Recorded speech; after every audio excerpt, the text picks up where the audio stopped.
Class 10th board എക്സാമിൽ ചോദിക്കാൻ chances ഉള്ള ഇമ്പോർട്ടൻറ്റ് ക്വസ്റ്റ്യൻസ് ആണ് നോക്കാൻ പോകുന്നത് and that's from the chapter life processes. So let's begin.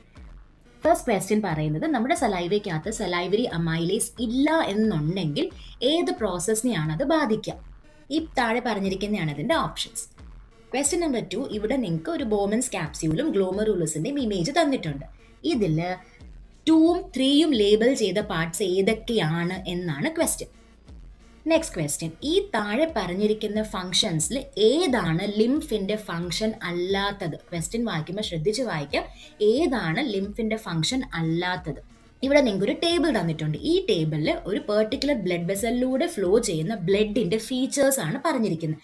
അതായത് ആ ബ്ലഡിന്റെ oxygen concentration, carbon dioxide concentration and pressure.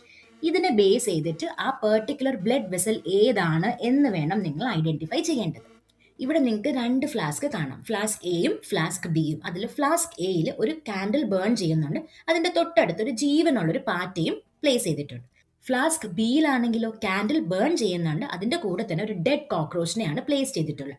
10 minute കഴിഞ്ഞതിന് ശേഷം സ്റ്റുഡന്റ് ഒബ്സർവ് ചെയ്തപ്പോഴത്തേക്കും ഫ്ലാസ്ക് എയിലെ കാൻഡിൽ പെട്ടെന്ന് തന്നെ അണഞ്ഞു പോയി, പക്ഷെ ബിയിലെ കാൻഡിൽ കുറച്ച് കൂടുതൽ നേരം ബേൺ ചെയ്യുന്നുണ്ടായിരുന്നു. ഇതിൽ നിന്നും എന്താണ് ആ കുട്ടി ഇവാലുവേറ്റ് ചെയ്തെടുത്തത് എന്നാണ് ക്വസ്റ്റ്യൻ. ഈ ക്വസ്റ്റ്യൻസിന്റെ ആൻസേഴ്സ് നിങ്ങൾക്ക് അറിയാമെങ്കിൽ കമന്റ് ബോക്സിൽ ആൻസേഴ്സ് ടൈപ്പ് ചെയ്യാം. നെക്സ്റ്റ് ഷോർട്സിൽ നമുക്ക് ഇനിയും കുറേ ക്വസ്റ്റ്യൻസ് ആയിട്ട് കാണാം കേട്ടോ.